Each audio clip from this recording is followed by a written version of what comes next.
여러분 안녕하세요. 인수위원장의 안철수 국민의당 대표가 결정이 됐습니다. 부위원장에는 권영세 의원, 그리고 기획위원장에는 원희룡 제주지사가 맡게 됐습니다. 조만간 24명의 인수위원회 명단도 공개될 것으로 이렇게 예상이 됩니다.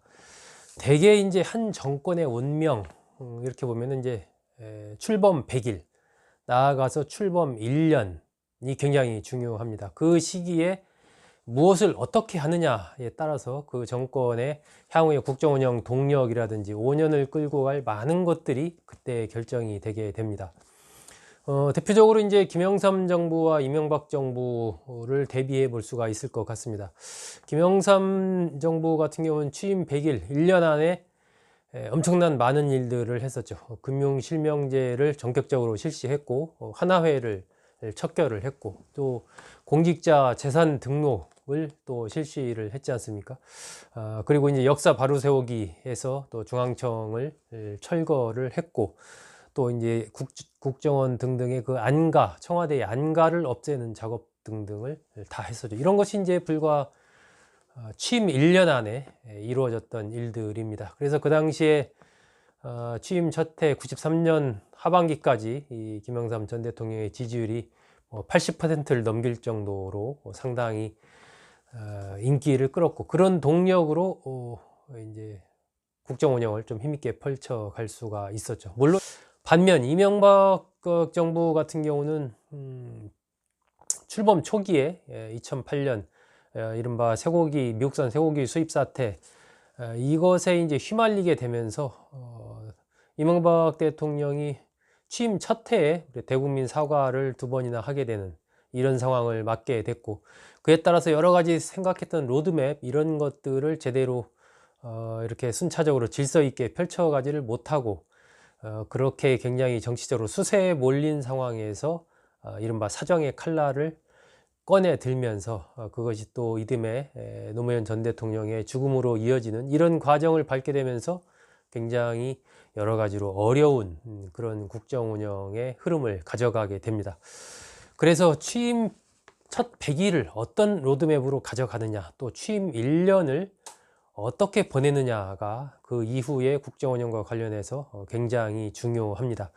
윤석열 정부 같은 경우는 출범하게 되면 바로 맞게 되는 이제 6월 지방선거의 성적표, 이런 것에 따라서 또 상당히 영향을 받을 수가 있겠죠. 그에 따라서 여러 가지 국정 과제 같은 것들을 수행할 힘을 더 얻게 되느냐, 아니면 그 이후부터는 그야말로 야당과의 또 다른 어떤 강한 대치 국면에 들어가느냐, 이런 것이 결정될 것으로 그렇게 예상이 됩니다.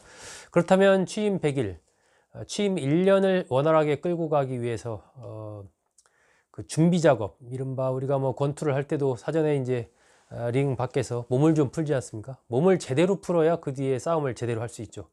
몸을 푸는 작업, 이것이 바로 인수위원회 작업입니다. 이 인수위원회, 여기에 이제 안철수 대표가 일단 키를 맡은 상황이어서 인수위원회에서의 성과를 어떻게 거두느냐가 윤석열 정부 그리고 안철수 대표의 향후 정치적인 운명에 상당한 영향을 미칠 것으로 그렇게 예상이 됩니다. 인수위원회 같은 경우는 이제 김영삼 전 대통령 때에는 인수위원들이 전부 다 정치인들로 구성이 됐습니다. 김대중 정부 때는 27명 중에 26명이 정치인이었거든요. 한 명 빼고 또 전부 정치인이었습니다. 물론 김영삼, 김대중 두 분들이 워낙 오랫동안 이 정치권에서 산전수전 다 겪은 분들이기 때문에 아마 이제 그런 흐름 속에서 정치인들, 정치 위주로 인수위원회를 짜지 않았나 하는 그런 생각이 듭니다. 노무현 전 대통령 같은 경우는 조금 달랐습니다. 임채정 위원장이나 김진표 부위원장, 이병환 간사, 이분들은 이제 정치인이었지만 그 외 나머지는 대부분 전문가나 교수 등으로 인수위원을 선정을 했습니다. 이 얘기는 이제 정치적인 범주에서 조금 벗어나서 좀 정책, 아젠다 중심으로 이제 좀 국정 운영하겠다, 그런 어떤 노무현 당선자의 의중이 그 당시에 묻어나지 않았나, 이렇게 생각이 됩니다. 이명박 정부와 박근혜 정부 때 인수위에서는 대개 이제 정치인과 관료들이 반반 정도 이렇게 포진이 됐었죠. 지금 문재인 정부는 이제 인수위가 없이 출범을 했고요. 윤석열 정부 같은 경우는 인수위에서 어떤 많은 정치인들이 포진될 것으로 그렇게 보이지는 않습니다. 윤석열 당선인이 의원들의 참여를 되도록이면 배제하고 좀 현장 전문가 중심으로 실력 있는 사람 중심으로 이렇게 좀 가겠다라고 좀 천명을 하고 하는 그런 상황이기 때문에 아마 정치인들의 이 인수위원 포진이 그렇게 많이 도드라질 것 같지는 않다, 이런 생각이 듭니다. 대신 이제 좀 전문가, 교수 이런 쪽이 좀 포진이 많이 되지 않을까 상대적으로, 그런 생각이 좀 들고요. 뭐 당선인이 얘기를 했듯이 여성 할당이라든지 지역 안배 이런 것들을 이렇게 의식해서 하진 않겠다, 실력 중심으로 하겠다라고 했는데 이 부분도 뭐 좀 위험 요소가 있는 거죠. 실력 중심으로 하는데 그것이 결과적으로 어떤 특정 지역에 편중되거나 특정 어떤 종교 성별에 편중되거나 이러면은 또 상대 쪽에서는 그에 대한 불만도 나올 수가 있는 것이 또 현실입니다. 뭐 인수위 때까지는 모르겠지만 그 뒤에 내각 구성이나 이런 부분에서는 어떤 일정하게 지역 부분을 또 보는 것도 하나의 또 정치적인 정무적인 측면에서 필요한 것이 아닌가 하는 생각도 듭니다. 좀 뭐 어쨌든 두고 봐야 될 것 같습니다. 인수위원회에서는 무엇을 하는 것일까요? 크게 한 뭐 세 가지 정도로 좀 요약할 수 있지 않을까 싶습니다. 제일 중요한 것은 역시 이제 국정 과제를 가다듬는 것입니다. 한 정부가 집권한 정부가 5년 동안에 어떤 과제를 어떤 로드맵으로 어떤 프로세스를 통해서 할 것인가, 이것은 이제 정리하는 그것이 그 과정이 인수위원회의 과정인 것이죠. 그 과정에서 선거운동 과정에서 공약했던 많은 공약들 중에 현실성이 떨어지는 거, 현실 불가능한 거, 이런 또 집권 뭐 1년차, 2년차에 달성 가능한 거, 아니면 장기 과제로 달성 가능한 거, 이런 것들을 이제 구분해서 그에 맞춰서 어떤 공약 이행의 프로세스를 짜는 것, 이런 부분들도 중요한 인수위원회에서의 과제입니다. 아마 이것이 제일 중요한 부분일 것이고요. 두 번째는 이제 이 정부의 성격을 어떻게 규정을 하느냐. 그러니까 윤석열 정부의 성격을 그냥 윤석열 정부로 할 거냐, 뭐 이 노무현 정부 때처럼 뭐 어떤 참여정부 이런 어떤, 아니면 뭐 국민의 정부 이런 식으로 어떤 그런 것들을 하나 내세우면서 그에 맞는 가치와 철학을 구현해가는 이런 흐름으로 갈 거냐, 뭐 이런 부분들도 이제 정해야 되는 거죠. 그리고 세 번째 부분이 이제 취임식을 준비하는 겁니다. 취임식을 어떤 컨셉으로 어떻게 해야 될지 이런 부분들도 이제 인수위원회에서 전반적으로 다 준비를 하게 되고, 그리고 이제 내각 구성과 관련된 여러 가지 인적 자원에 대한 그런 스크린과 준비, 이런 부분들도 또 인수위 과정에서 빼놓을 수 없는 아주 중요한 과제들이죠. 이렇게 대략 한 4가지 정도를 인수위에서 처리하게 된다, 이렇게 보시면 큰 무리가 없지 않을까 싶습니다.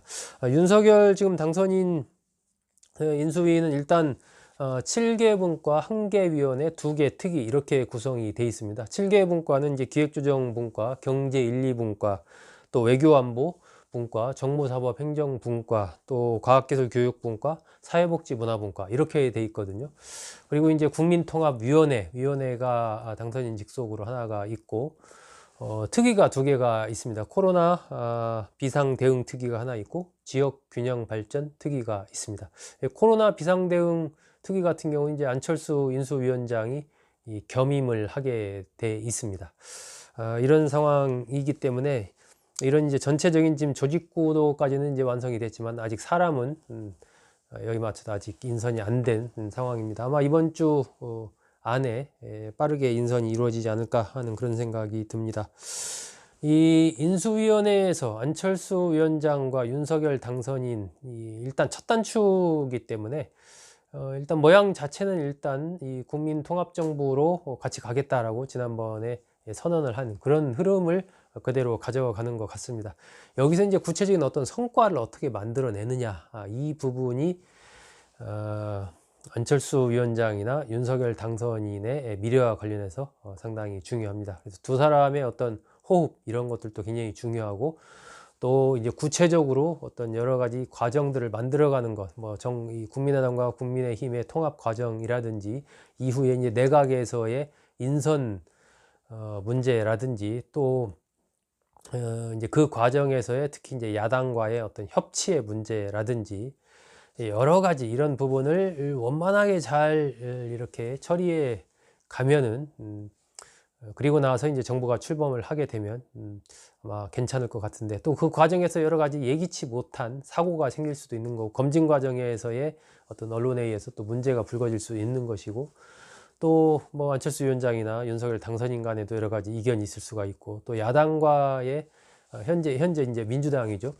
민주당 집권 여당이지만 야당이 될 민주당과의 여러 가지 협치의 문제, 또 정부 조직 개편 이런 부분에서의 문제가 생길 수가 있는 것이죠. 일단은 여가부를 윤석열 당선인은 폐지하겠다라고 얘기를 했는데, 이거 정부조직법 개정하려면 민주당의 협조가 절대적으로 필요합니다. 이런 부분이 잘 될 것인가 하는 그런 전망이 좀 나올 수가 있는 것이고, 두 번째는 이제 인사 같은 거죠. 이제 내각의 강요, 또 총리를 지명하고 하는 이런 부분에서 무난하게 잘 될 수 있을 것인가, 어떤 사고가 안 터질 건가, 그리고 그에 대한 어떤 이 민주당 쪽의 반응이 어떤 건가, 이런 부분이 중요하고, 세 번째는 이제 어떤 협치에 있어서의 제도화를 만들어낼 수 있을 것인가 하는 부분도 중요하겠죠. 당장은 이제 사람의 문제겠지만, 이것이 좀 더 안정적인 기반 위에서 국정을 펼치기 위해서는 단지 어떤 뜻 뭐 이렇게 하겠다라는 그 마음만 가지고 되는 것은 아니고, 어떤 제도적인 기반 위에서의 협치가,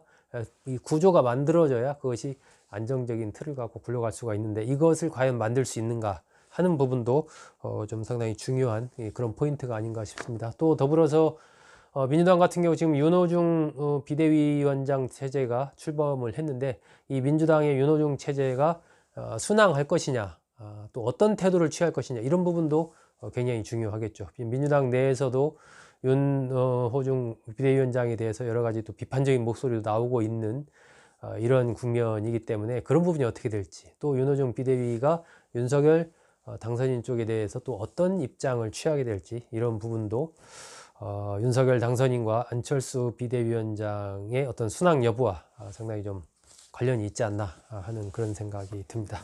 네, 여러분 말씀 잘 들어주셔서 고맙습니다.